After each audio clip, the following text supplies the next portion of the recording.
Josh Sussman, you are an actor, right? Correct. That is accurate information. Well, thank God.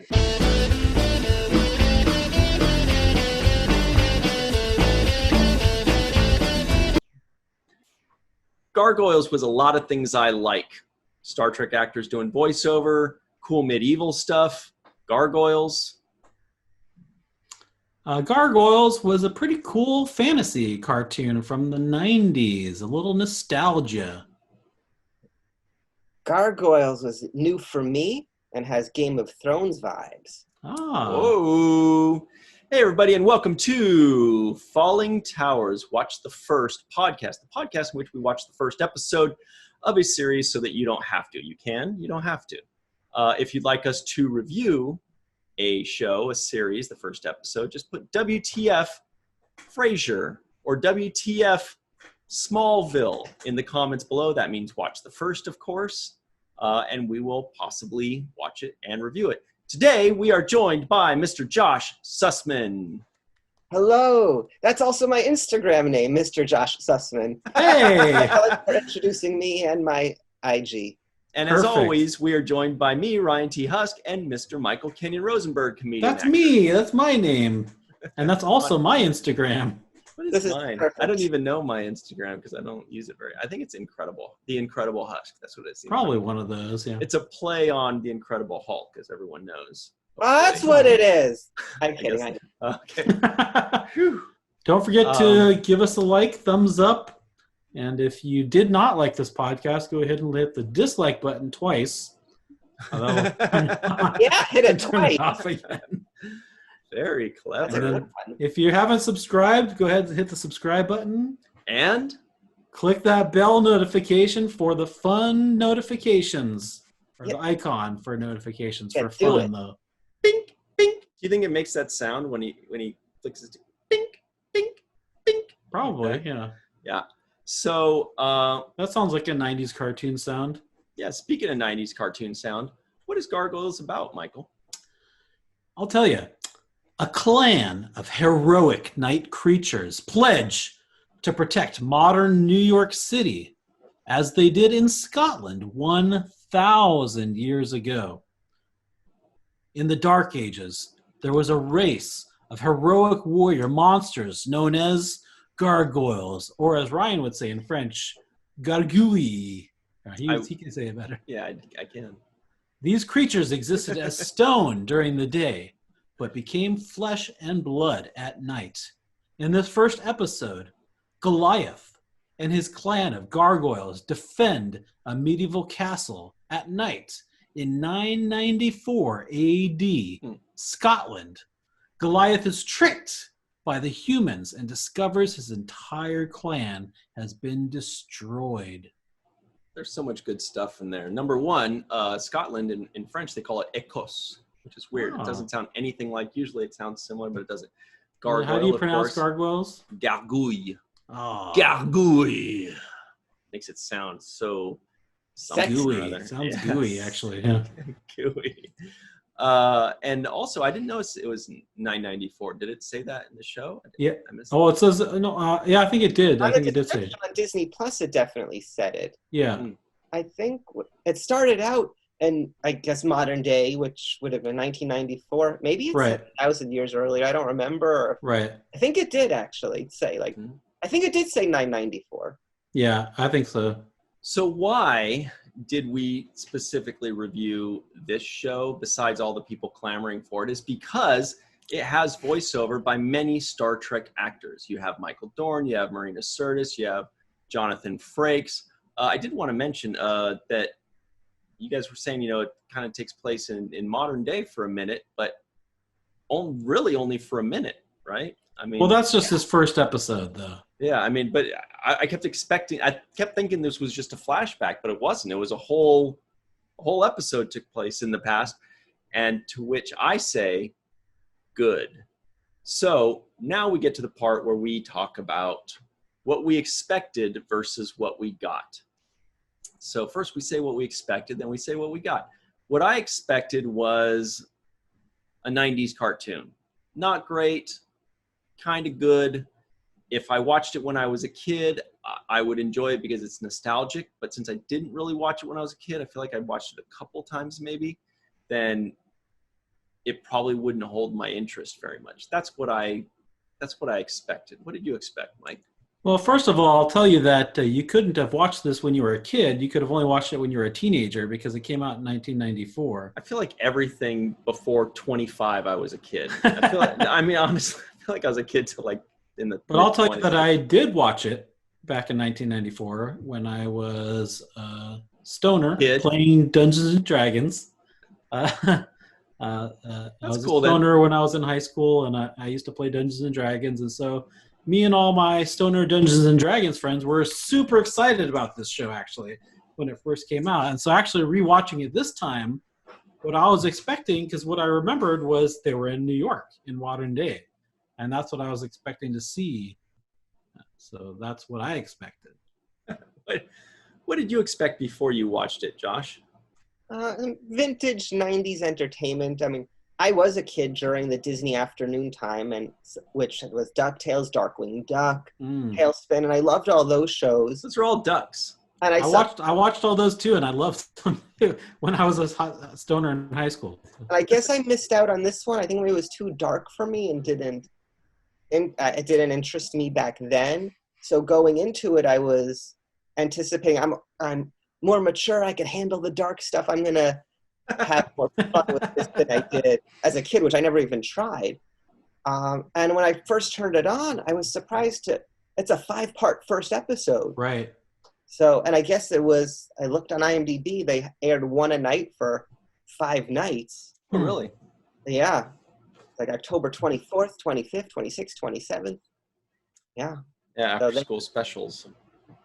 It was an exciting time. And they released it on VHS as a movie, these first 5 parts. That makes sense, yeah. So I'll tell you, next we go into what we got versus what we expected. What I got was, I guess, something that was cooler than what I expected because they spent basically the entire episode in medieval times. And what I feared was that it was going to be just a bunch of gargoyles in New York. And I'm like, okay, gargoyles are cool, okay. But I don't care about modern day New York or whatever, or 90s. I mean, who cares? But I was really happy when it went back into medieval times. I was like, cool, awesome, stay here. And it stayed there the entire thing. So what I got was a cool little medieval episode of gargoyles and battles and stuff. So I was fine with it. What about you, Michael? Well, what I got was something less cool than I was expecting. I was expecting this awesome fantasy show from when I was a teenage stoner playing Dungeons and Dragons. And what I got it was just kind of like a mediocre 90s cartoon that really wasn't as interesting as I thought it would be. And Josh, what did you get? Well, I got actually the opposite of you. I think growing up on the East Coast, I was excited about spending time in New York. And I used to walk the streets of New York all the time. And we started out there, and I was like, okay. And then we went to a flashback, which lasted the entire episode. Mm-hmm. And I didn't have that much fun with it. But I feel like, and I was having ADD, and so I feel like I may have missed stuff. And the reason I compared it to Game of Thrones earlier is because I tried watching the first episode many times, and I couldn't get into it, but eventually I focused, and I got into it and ended up loving it. And I feel like there's a lot of mythology and stuff being displayed that maybe I'm just not missing out and appreciating. Or maybe it's just a mediocre 1994 cartoon. Maybe that's what you got. For me too, I mean, Game of Thrones was like, I had to watch it the first episode 3 times before I really, really got it. I mean, yeah. And now I love that first episode, but it was a struggle just because there's so many characters in it. So many characters. They're talking about characters that aren't there. And Sounds like we got a very mixed bag here. It was better than I expected nothing, and it was better than I expected. The two of you expected it to be good and got lower than that. So I've noticed that with a lot of the Disney afternoon type shows that I loved as a kid, and they don't have the same replay value. And I'm not the type of person who's like, oh, that's for kids. Like, I love a lot of the things I grew up watching. Some of them are phenomenal and they age well, and some of them just don't age well or are really just meant for kids. And like, I used to love Chip 'n Dale Rescue Rangers. I only watched a little bit of it since Disney Plus, but I loved it as a kid. And I hope I'm not growing old and cynical. I'm not. Maybe you are, though. No. No. I still love the Muppets. I adore the Muppets. I could Fraggle Rock any day and have an amazing time. Yeah. Down in Fraggle Rock. You know, By the way, we're mentioning all these shows. If you want us to review any of them, WTF Game of Thrones, WTF Fraggle Rock, no Fraggle Rock, please. Ryan, come on. If the people want to see Fraggle Rock. Wait, Ryan, what is WTF? And I'm not saying watch the first. Watch the first. No, I'm saying WTF as in... as in watch the freaking mouth. Like, what? No, like, what's this Fraggle Rock hate? Well, I'll have to tell you if we ever cover it. But this is about Gargoyles. Otherwise, oh boy, would I love to talk about Fraggle Rock so much right now. But you do strike me as a Fraggle Rock fan, Josh. Yes. Yeah. So, or just to piss Ryan off, WTF My Little Pony. That wouldn't piss me off. I'd check out what all the rage is about. You know, we got 3 budding bronies right here, just ripe for the plucking. You know, ripe for the grooming. I saw their movie in theaters. So the songs were great. So let's talk about Gargoyles for a minute, shall we? You did bring up the darkness of Gargoyles, Josh, and I wanted to know, what did you guys think of that darkness? Because I did notice something where I stopped. I mean, somebody presumably, at least one person presumably died when they're at the very top of the thing, the castle, and the gargoyle just pushes somebody off the ledge or something, and we don't see him land, but there's a good 5 seconds before you hear that thud. Nobody's going to survive that. It wasn't a 10-foot or even a 20-foot drop. It was like 100 feet or something. And I was like, whoa, did somebody just die on a Disney? You know, and it says Disney in the corner, and somebody's like, dead. And it kind of hit me. I was like, whoa, was it always Disney, or did Disney buy it later? I think it was always Disney. I think it was always Disney. Do you guys think that Gargoyles is too dark for a children's show? I'll answer first. So I don't think so. I mean, once again, I was like a stoner teenager when this came out, when I was watching it before, and I enjoyed it. I mean, so one thing I did notice is, they're in a battle. So people are dying left and right, presumably. Mm-hmm. You're not really seeing any blood and gore, a la Game of Thrones, but you know that people are dying. But they're not really showing it. But so I guess the fact that they're not showing it makes it okay for Disney. I mean, Gummy Bears was a Disney show, and presumably people were dying in there too, because there were some battles going on. But really, I don't remember people. I barely. There were battles, I think, in Gummy Bears. I will have to review it. Somebody, WTF Gummy Bears. I know Ryan would want to watch that one. I would. Michael and I used to cover that Gummy Bears song in our band. Gummy Bears. That's the one. Yes. I love that theme song. I love Gummy Bears. Oh, it's fantastic. It's a fantastic theme song. I think that the darkness was appropriate for a children's TV show, and I think that it was great. I liked it. Yeah, they could get away with so much stuff when they don't show stuff. There's so many things in Disney movies that are implied that you don't see, that happen off camera, that will go over the heads of young children who would be traumatized by seeing a 100-foot fall. Wow, your cup just appeared. That was so cool. It did. I wonder if that works with my green key lime guy. Oh, yeah, see?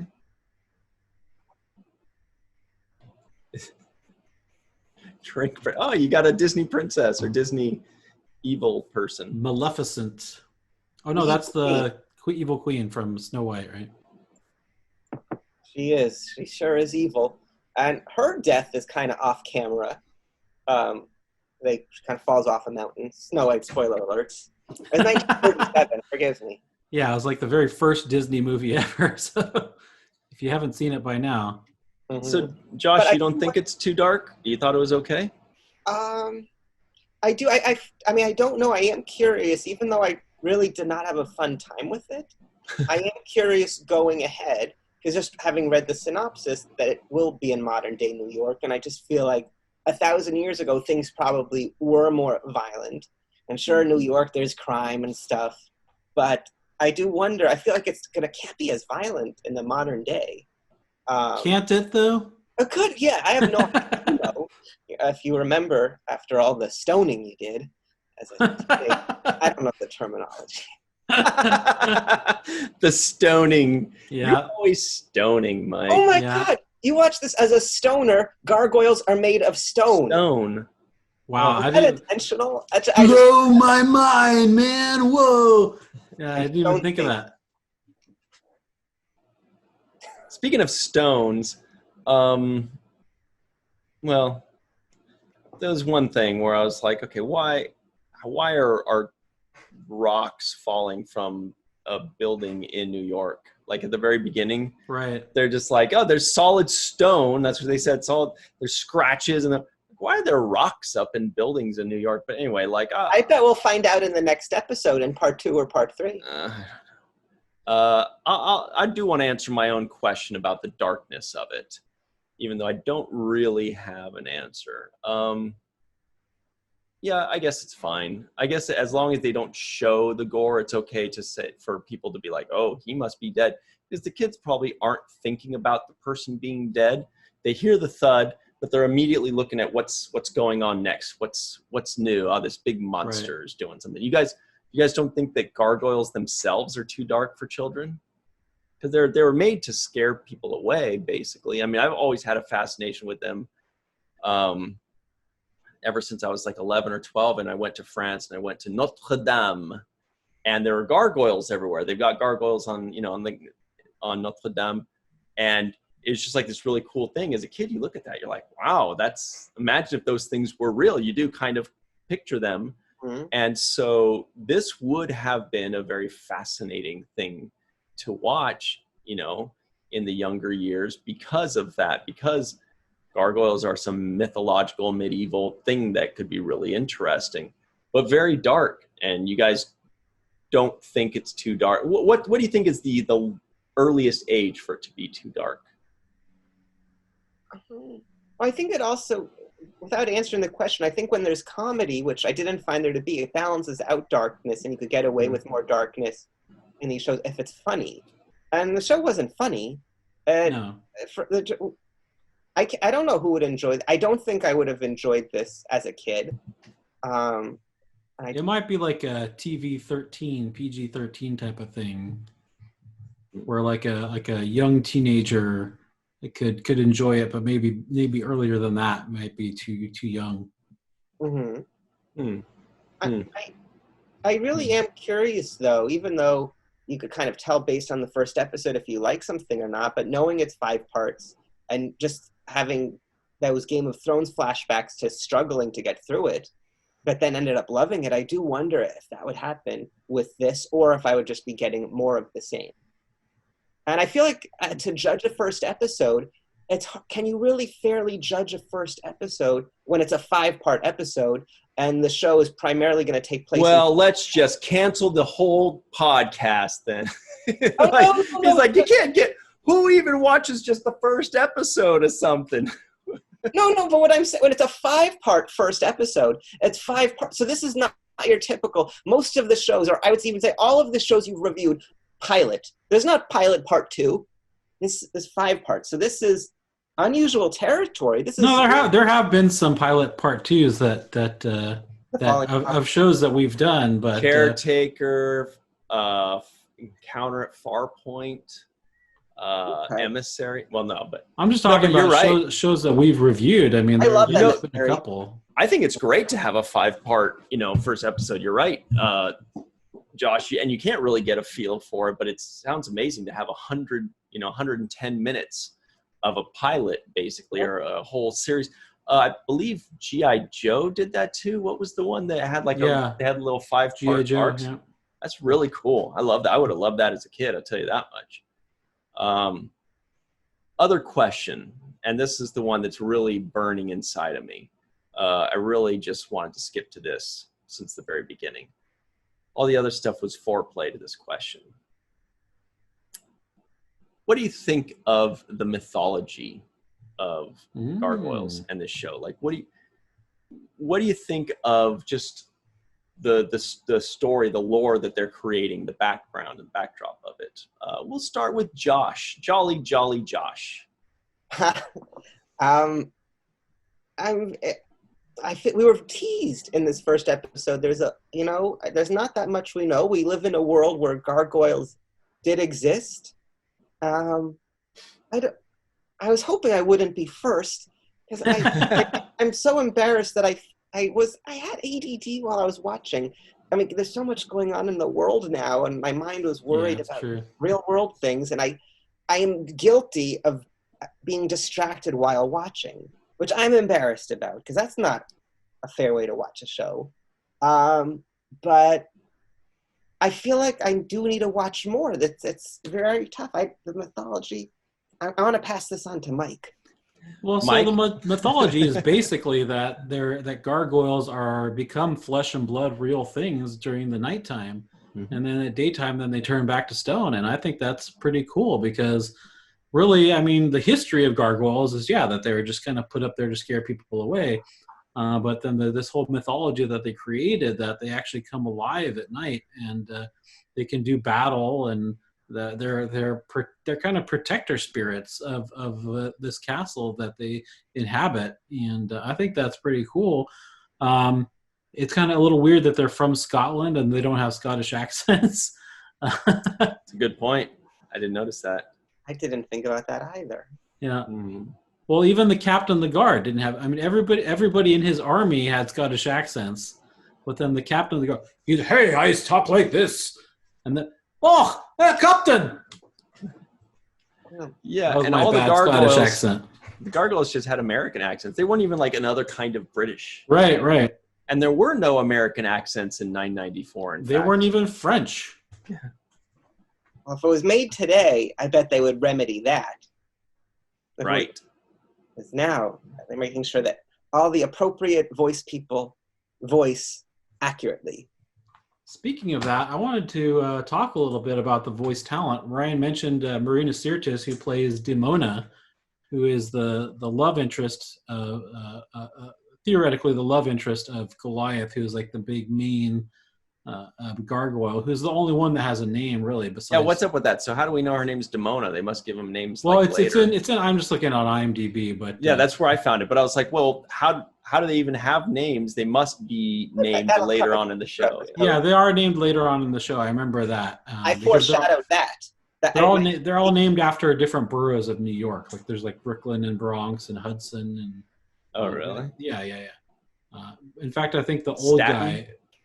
I don't know if there's a Staten, but the old guy behind you, I think, is named Hudson. But the guy who does the voice of Goliath is Keith David, who Ryan would recognize from Future Man as Elias Cronish, the guy with herpes.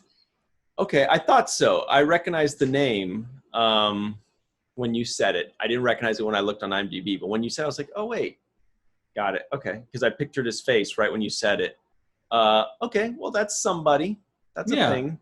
There's also Marina Sirtis, who has a prominent role as Demona. At least in this first episode, I think that she gets destroyed at the end of this episode. I think she's one of the ones that gets destroyed. They all do. Except for the ones that are down in the rookery. I will say Jonathan Frakes is credited, but was he in that first episode? I don't think he is, but I think that his character shows up in the on the next episode of Gargouille, as Ryan would say, as the French. I like that on the next episode tease. Yeah. I think he's like the businessman who ostensibly owns the building that the gargoyles are on, and so it seems like he went to Scotland. You know how rich people do. They go to Scotland and they buy up all these antiquities and they bring them back to the U.S. or Germany or wherever they're from. And then he's like, okay, hey, that's a cool castle. I'm going to put that on top of my building in New York. And so he goes and buys the castle, puts it up on top of the building in New York, which is a weird thing, I think, but he does it. Michael, you've inspired something that I think we should vote on right now, the three of us. Like, we should just make a decision and just go for it. All right. From now on, should we at the end of the podcast say, on the next episode of Falling Tower, WTF, and then, like, you know, if either be right or we'll be right or wrong, who knows? Yeah. Do you know what you're reviewing next, or are you waiting for the comments? I don't think we do know what we're reviewing. Well, next. I vote yes that we do it. I vote yes also. Mike was going to vote no, but now you can't. Well, I also vote no. Well, it's such a good idea, and it creates anticipation. Get him, Josh. Yeah. Except people are going to get their hopes up, and then we're just going to dash them. Yeah. It's market. I took a marketing class once.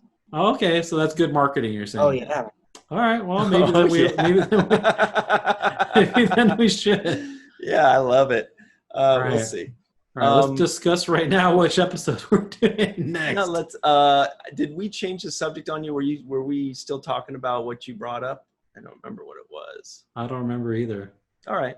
Oh, I was talking about the voice actors. That was all I had to say about that. Right. Okay, and we know Michael Dorn comes in later, and there are a bunch of others. So many Star Trek alum are in this. This is 1994, so this is just right when Next Generation ends, so it's perfect. It's ripe for the plucking. They're like, we're going to have long careers as voice actors, and then this thing only went 2 seasons. So. Yeah. How many episodes? Was it 26 per season, probably? I wonder what their residuals for Disney Plus are. Like, how does that work? I think at least that when the streaming came into existence, they had to like renegotiate all that stuff. Mm-hmm. Looks like, yeah. Only 13 episodes the first season. And the second season is... And 5 of those episodes are the pilot. So. Mm-hmm. Yeah, but the second... Is this a beloved show? Like, if at the conventions, are people cosplaying as gargoyles? Like, is this a cult? Does it have a cult following? I would love to see a Gargoyles cosplay, actually. Me too. That'd be amazing. But I do want to finish the thought. Second season, however, has 52 episodes. Wow. So the first season is just a quarter of a year, and the second one has 1 episode for 2 years, actually. Yeah. Or just, for every week. So that's cool. Good for them that they got, a really fat, juicy second season. Mm-hmm. You know what they sometimes do in television, in Hollywood? That could really be like a 3rd season, but they would have to give everyone a raise. So they're like, ooh, we're going to give you more episodes, but it's still season 2. So let's say they order 26 season 2 episodes.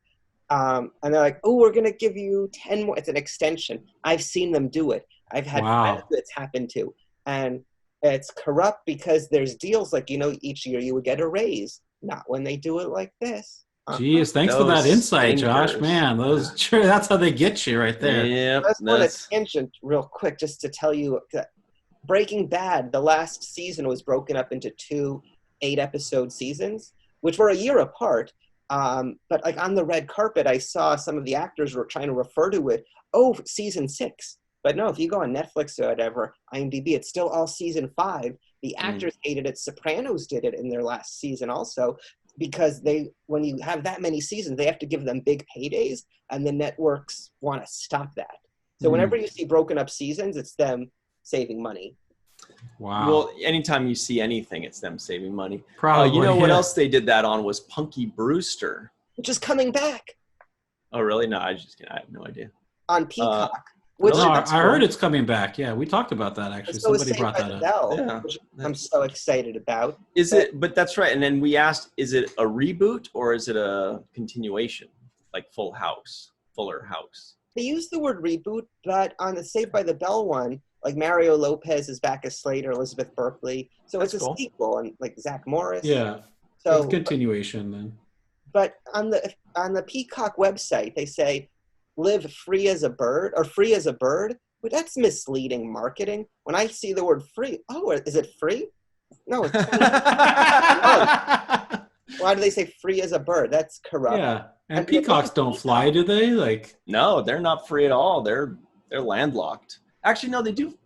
They fly a little bit. They fly a little bit, like chickens. They can kind of, I believe. Can you believe? That's why you'll see peacocks high up in trees, because they like to perch up in trees really high, you know. But they can't just fly around the desert. What about peahens? Yeah. Now also, their name is Peacock. How did that get past all of the right? What do you mean, Josh? What do you mean? Well, the second half of it, just say that, you know. It sounds like a word that people use for things, huh? Yeah, the second word is another name for a rooster. So, are we watching a farm? Or the first half of where you fly from, where the pilots are. So, but here's a question I especially wanted to ask. Now, with you in mind, Josh, because I know this is a question that you're very fond of, is for me personally, when I saw them go into the medieval times, like I said, I got excited. I was like, oh, it's looking up already, but I was worried it's not going to be here long. It's going to go back to whatever, and it's going to be a bunch of gargoyles in modern day, whatever. But I was pleased to see that it just stayed there.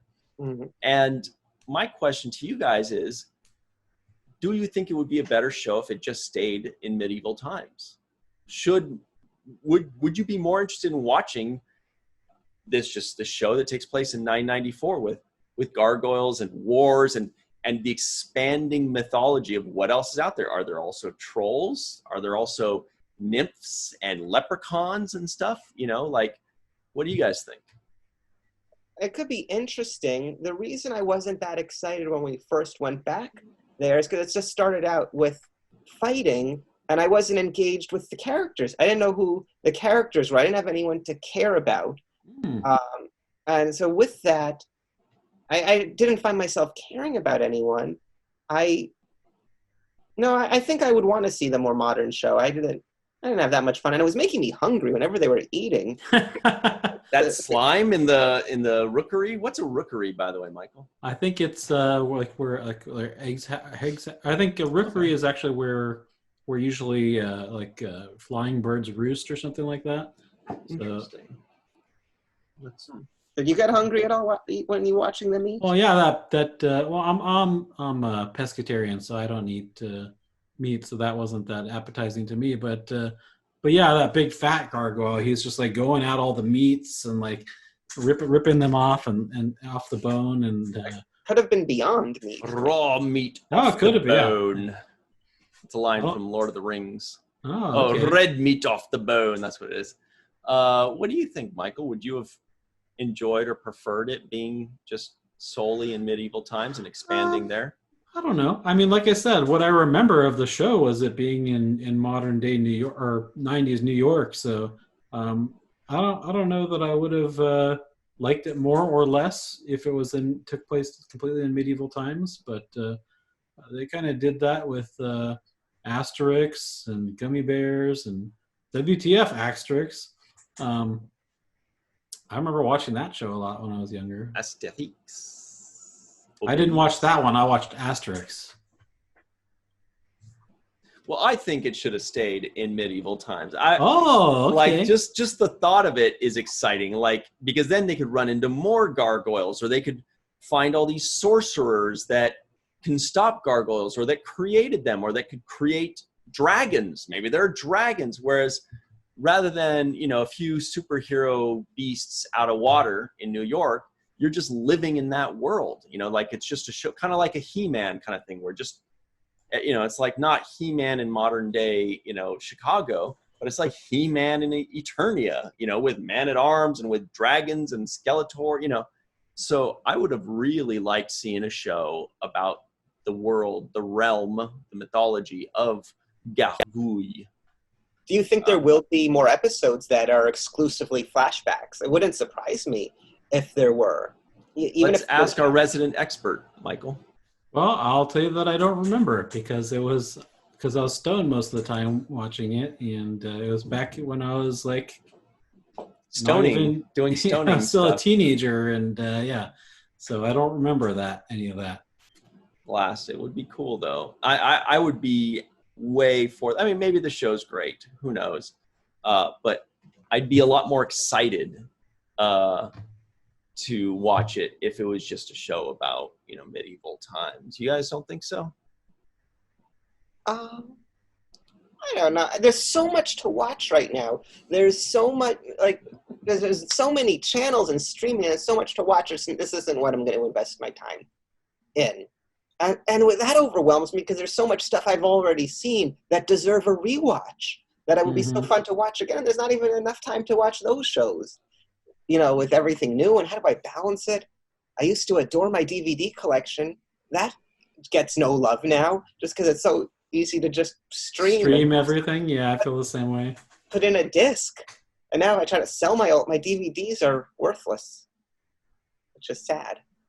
I hope they can't hear you saying that. I love you. What's your favorite DVD that you own? Oh, I have the Seinfeld box set that comes with a book. You can't stream a book, and they have all these special features. That's the one thing that the DVDs are better because they have the special features. Special features, right? Yeah, I mean, Seinfeld's on Hulu. It doesn't have the features. And yeah, you don't get like the deleted scenes and like the commentaries. And I have the Disney Treasures, which are great. They were limited edition. They come in a tin, and they have a lot of old episodes of Walt Disney's Disneyland and a lot of their World War II shorts. And that's really good. But, yeah. Sounds really good. Well, I was hoping for more enthusiasm about my I guess I'm all for it, but I had a feeling you guys might be like, nah, we like it in New York. We want them to be called Hudson and Bronx and Brooklyn. What are they going to be called in Fantasyland? Tree? Friend? Oh, yeah, that was bordering on cute, but mostly not. Yeah. Why does only one guy have a name and the others don't? Ego. No, and I was able to foreshadow they'll have names in it, which obviously could help my IMDb, but I think they're going to evolve, and what do you guys think of the animation, by the way? I noticed that when the bad guys were running away, they did that standard crappy 80s and 90s animation where it's kind of like a rerun of everything. Like the blonde guy runs away, then the blonde guy runs away, then the blonde guy runs away. It's just like they just put this one little animation on a loop for 15 seconds. You're like, why is it the exact same person keeps running away? I don't know if you guys. Oh, this is probably all hand drawn. So I mean, like right. if everything's hand drawn, it's not as easy just to kind of change it digitally. So, what do you guys think of the animation overall then? Well, it didn't really draw my attention. Draw. It was okay. I don't mind the animation. Like if it's not gorgeous animation, it's serviceable. But I think any animation, like, is if the story compels you, I think that's the most important. Like things could be crude, like South Park, and if you enjoy it, then it doesn't matter how much effort or little effort. But of course, it's nice and nostalgic seeing hand-drawn 90s animation. Yeah. Yeah, I mean, it was pretty standard for its time, and it didn't distract me at all. I mean, maybe it distracted Ryan, and no, I was fine with it. I liked the animation, but I just noticed it at that one point, and it gave me a flashback to the old 80s children's cartoons where it's like, it would show a crowd running, but that crowd was really just 4 people on a loop. Right. I've never noticed that. Wow. Yeah, because I would get more invested in the story. On those, you have a discerning eye. 2 of them. Two, yes. Sorry, no offense to, yes. Michael, you liked the animation? You were good with it? Well, I was good. I was fine for me. I mean, it was pretty standard for mid-90s animation, and yeah, I kind of like Josh said, it was nothing spectacular, but I don't think it distracted from the story for me. So, well, this is it. We've reached that point. Josh, We're going to talk about you for a minute. Okay. I'm ready. Let's do it.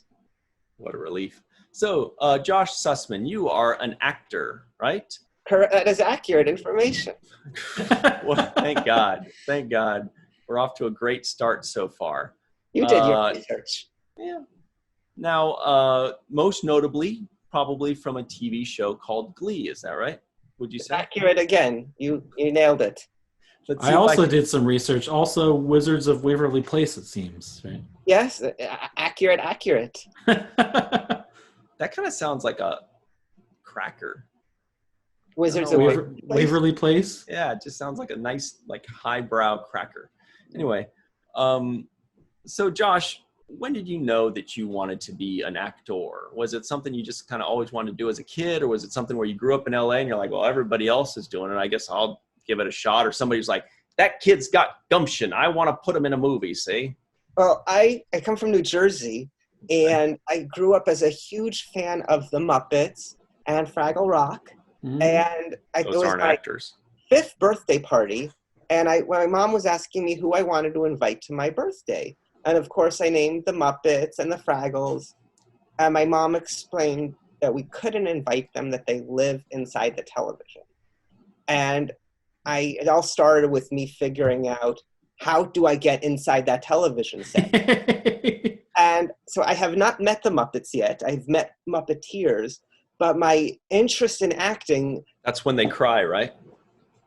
What? Muppet tears, don't pay any attention to him. That was good. Oh, that was good. That was so good. It went over my head. That's really good. It was so good, it was terrible. Yeah, okay. It was all the way on the other side of the spectrum. Sorry, please continue, Josh. No, so I just wanting to meet the Muppets and get inside the television set. And wait, so that's a job? Wait, actors? Okay, so my parents did put me in acting classes starting at age 9. Huh. I really enjoyed it, and I did lots of school plays, and I at least studied acting. And then after high school, I went to a 2-year acting conservatory, and then decided to move to LA with just a suitcase and a dream. And wow. I did get to work on a show with puppets, but yeah, I'm still searching for those Muppets. Yeah. Boy, oh boy. I'm at the Tragic. What kind of character do you usually get typecast as, would you say? They usually want me to play like the really cool guy who gets all the girls. No, I'm just joking. They usually, I don't know if this will be shocking. They usually ask me to play like a nerdy type, someone who's maybe a little creepy or awkward, eccentric, but also endearing and friendly. I think that almost perfectly nails what I'm getting from you, your energy. He is very friendly. He's always a fun guy to hang out with. We've had some good times. Yeah, I can't wait till we do those good times again. I know, me too. Or Mama's Family, or 227. Okay, 70s shows. I got that one. 227 was maybe 80s, but yeah, good enough. But as we're saying, Josh, is there a role that, outside or inside of, what you're typecast as, is there a role that you just prefer doing? I mean, do you just love doing comedy, or do you love playing a nerdy guy, or do you long for playing a dramatic role or a superhero? Yes, I would love to be a superhero. That would be so cool. I want to play positive characters. I used to, if I was asked this question even a year ago, I'd always, it'd be fun to play a serial killer or someone like dark. And I think it still would. But now with so much like darkness in the world, I feel like I could do well at that. I feel just saying that, I don't know if I'm putting out negative energy. And I do want to like be a joyologist and spread joy. And however I could do that, if I could do that in comedic roles, I don't know what my dream role is. It'll be cool to be on Star Trek or something like that. Man, you'd be a perfect Ferengi. You could nail being a Ferengi, I think. Yeah, my ears aren't big enough, but I guess those ears, you do makeup maybe. They've got people to do that for you.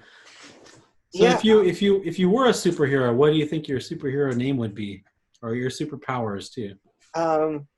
Hey, Jolly Josh. Yes. I would spread joy and positivity, and I try to do that.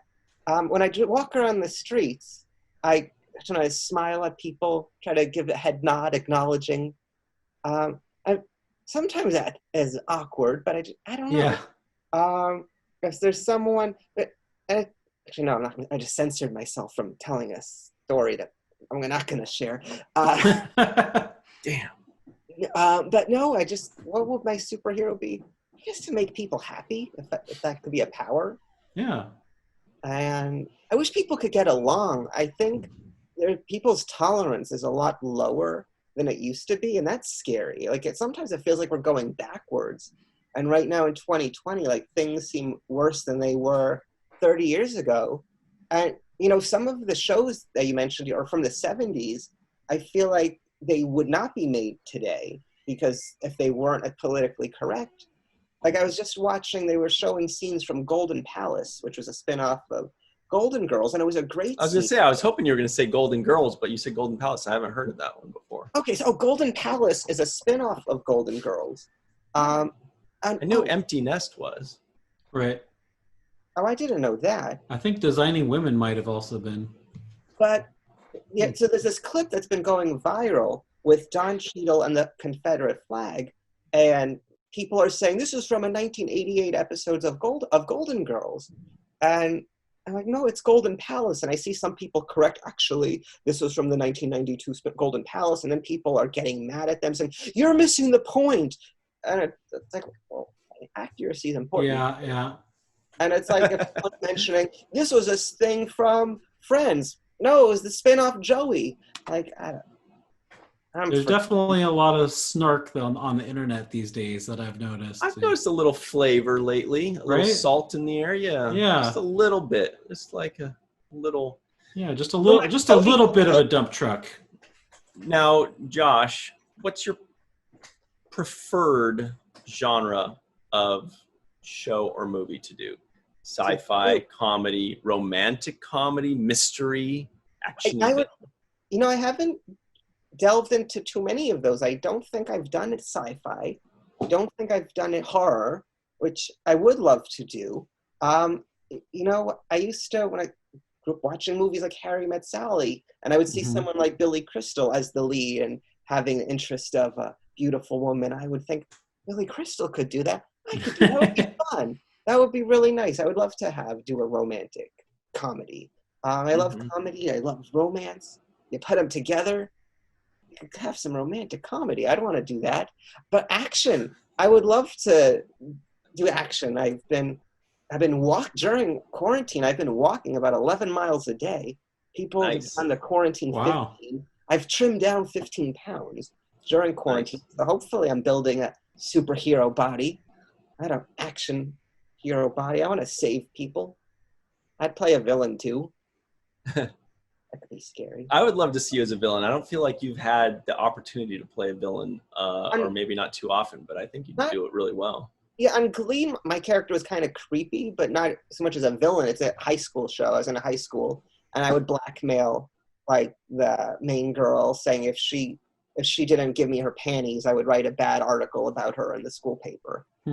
So that's that old gag. Villainous, and on Fish Hooks on Disney Channel, I played a villain crab, but that's just with my voice. But yeah, I would love to play a villain. But then here's the thing. Now the reason I don't want to say I'm scared to be a villain. I got such hate mail from being a villain on Glee and people not knowing that it's fiction. And people getting mad at me. I can't believe you did this to Rachel. I still don't forgive you. It's a TV show. People. Yeah. I mean, a lot of the Glee fans are great, but some of them didn't know it was TV. And it's like, am I setting myself up for if I play a villain? Or, I mean, does Anthony Hopkins get hate mail for playing a cannibal? Yeah, it's a good question. I don't know. I just remembered actually, Josh, and I don't know if you want to share this story or not, but do you remember that one time that you and I were at a mall together and you were recognized? We were in a candy store and you were recognized. Do you remember that, or do you want me to tell it? See if it... I don't recall. I remember being in the mall with you. I don't recall this.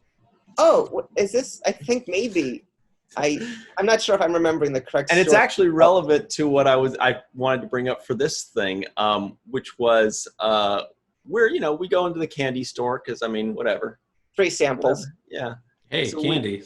we go in there. We kind of look around, and there's these two kids. They were like teenage girls. I don't know, anywhere between 12 and 18. Who knows anymore, right? Yeah. And they're kind of like looking at Josh, like giggling, And then when we leave, they came out and they asked to get a picture with you, Josh. And, so they recognized you. And I said, oh, yeah, I'll take the picture. You guys pose. And they said, Ghostbusters, right? Okay. And then you said, you're like, yep. And you just made their day. They thought you were Rick Moranis or something? Maybe. Here's the thing. I wasn't in Ghostbusters. Yeah. No, they said, this is funny because we were just watching Ghostbusters the other day. That's what it was, right? Yeah.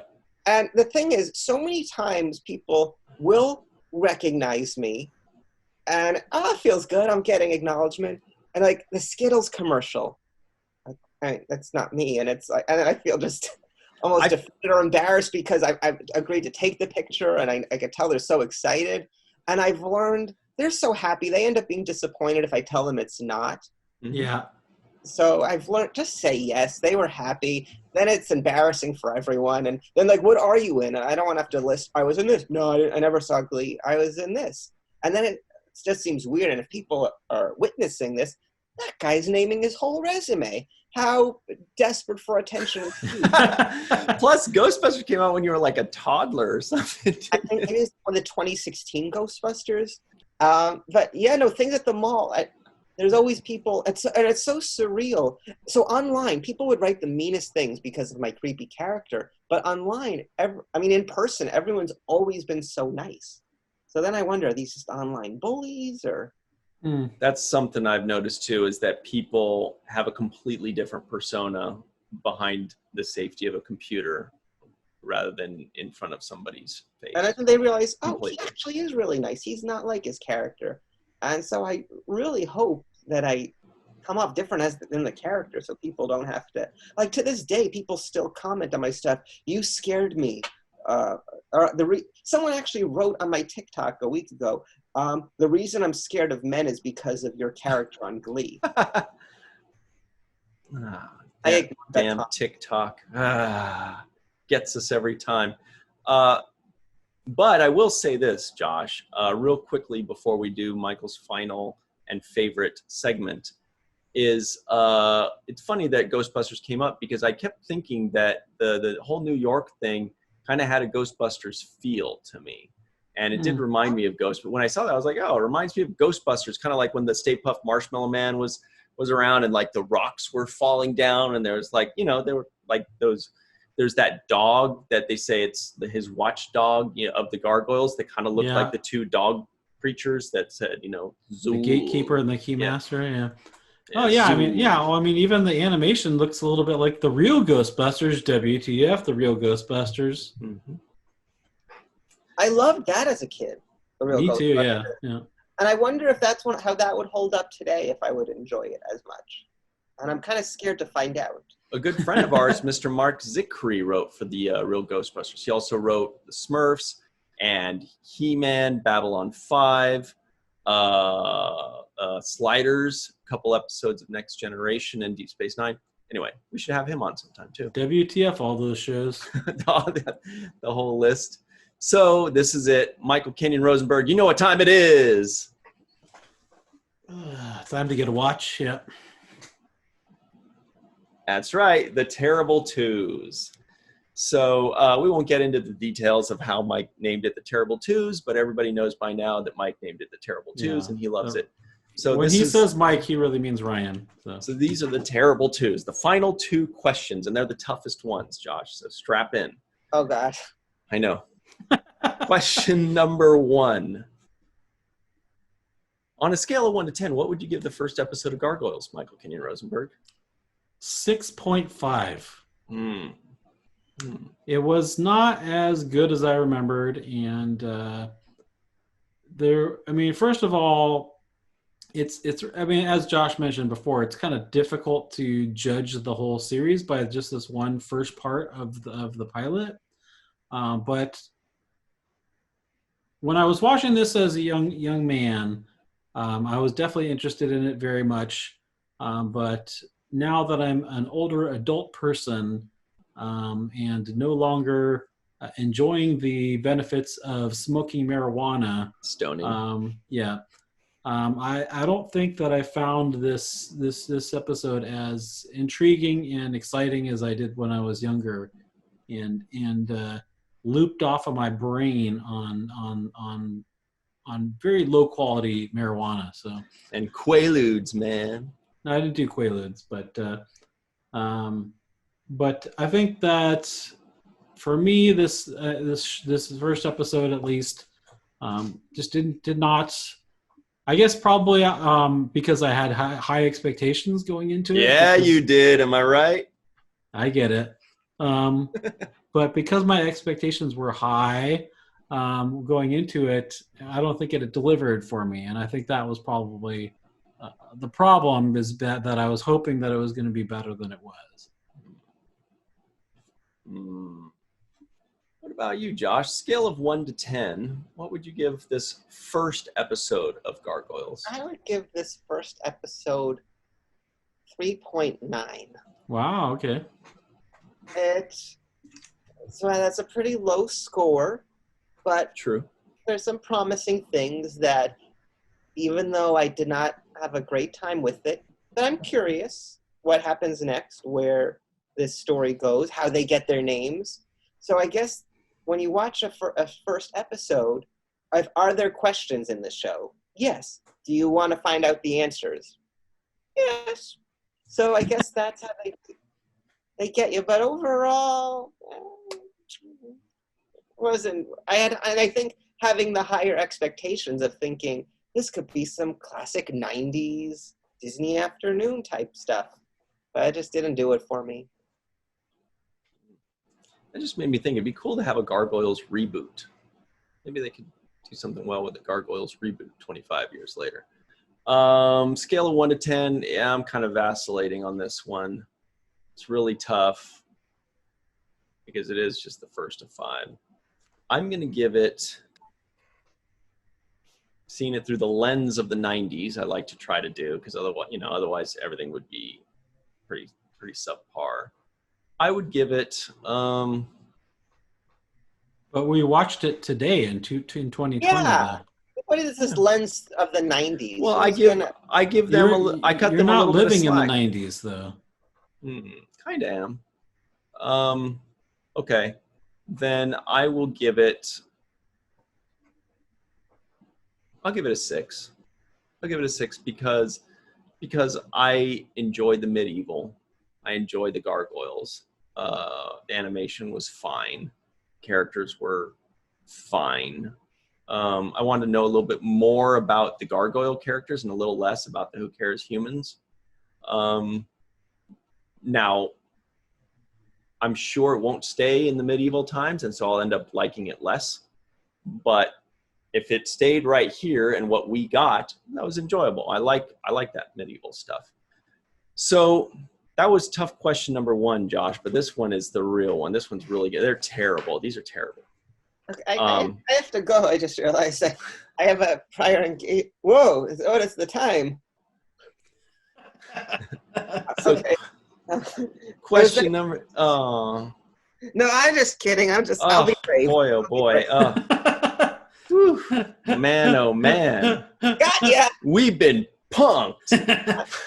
We've been X'd, punk. So the question is,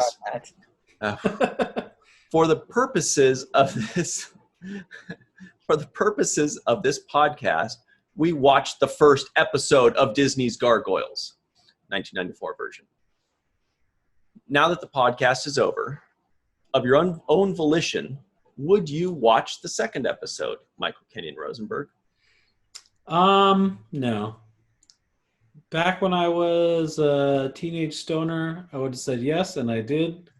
But now, looking at it through the lens of 2020, as a 40-something adult. 2020 vision, some would say. Yeah, that's what they would say, but they'd be weird if they said that. Then I would say no. Or clever. Or clever. Either weird or clever, but I would say more weird. But I would say no. I would not watch the second episode of my own volition. Right. Looking through it with 2020 hindsight. Mm-hmm. Josh, would you watch the second episode? It's a great question, because it's one of those things where I feel like I would, but that's also the same as if you eat that ice cream, you might get a stomach ache and regret it later. But there, and it's kind of like when you do something and you know it's not good for you. I don't think I'm going to have a great time with it. I don't.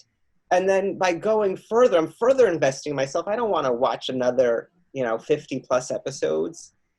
So, but am I curious? I think just because I feel like I did not watch the whole first episode because it's 5 parts. Right. So I feel, and I don't know if this is just being neurotic or what's the OCD. Like I feel like I owe it to watch the next 4 parts. So would I? I guess I'll say maybe yes, just even though my expectations are low and I'm not looking forward to it. I'm not looking forward to it. But what if there's a different flavor of ice cream in the fridge, too, that you could eat instead? Well, that's so many other shows. You got other flavors on your Netflix, on your Hulu, But I feel like we might get another flavor in modern day New York that will be... Right. So, I don't know. It would be more fun if I knew you guys were going to watch it and we could just... not on a podcast discuss. Yeah, that would be fun. We should have a Gargoyles party one of these days and have tummy aches together. So I'll tell you what I would do.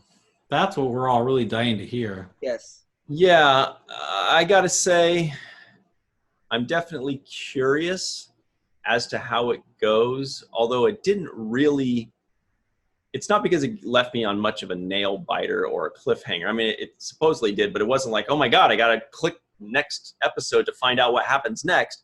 It's more, it's more just out of curiosity of the overall show, kind of how they end up in New York, like kind of the overall plot rather than the cliffhanger at the end there. But no, I wouldn't. That's not enough to get me to watch it. I'd listen if somebody said, hey, if I could tell you in 2 minutes what happens in the next 4 episodes, I'd be like, oh, great. Yeah, tell me. I'd be interested to find out. But I'm not going to sit through any more of that, probably. Or I might skip ahead to an episode where Michael Dorn, guest stars in, or guest voices. I don't know if that's what they call it. I might tune in for that. So that's a worthwhile. Two no's and a maybe yes, right? I'll say no. I should change it to a no. Life is short. Be kind to yourself. You shouldn't feel pressured by us to change your answer, but be kind to yourself. Don't subject yourself to a 3.9.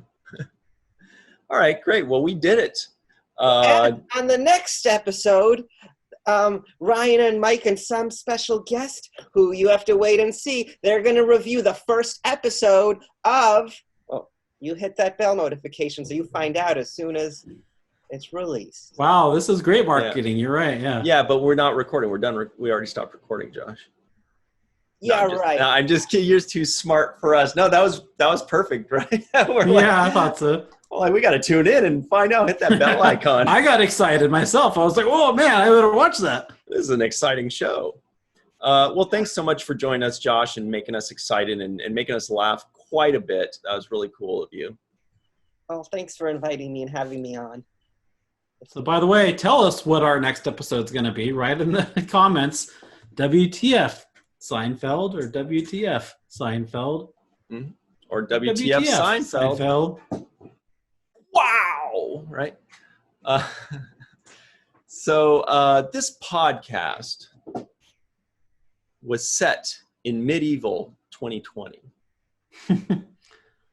This podcast was a mediocre 90s sitcom or cartoon? This podcast was refreshing. Yum. Great. Well, thank you all so much for joining us.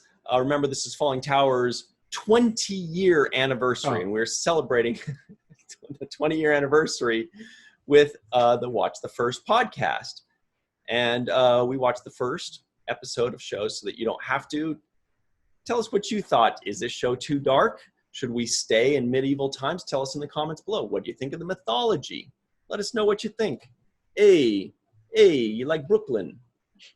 Leave us a like, hit that subscribe button, and like Josh said, don't forget to hit the bell icon to get notified on the next time of Falling Towers Watch the First podcast.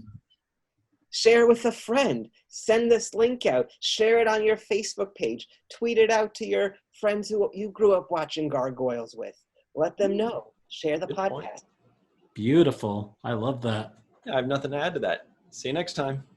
Live long and prosper.